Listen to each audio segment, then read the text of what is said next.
Who made the world?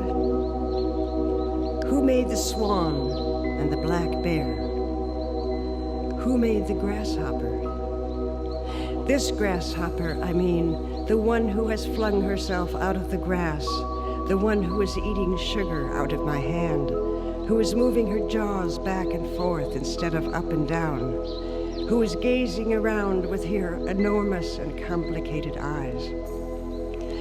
Now she lifts her pale forearms and thoroughly washes her face. Now she snaps her wings open and floats away. I don't know exactly what a prayer is.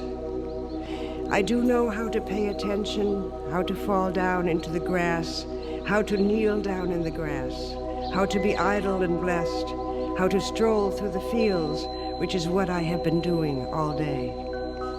Tell me, what else should I have done? Doesn't everything die at last and too soon? Tell me, what is it you plan to do with your one wild and precious life?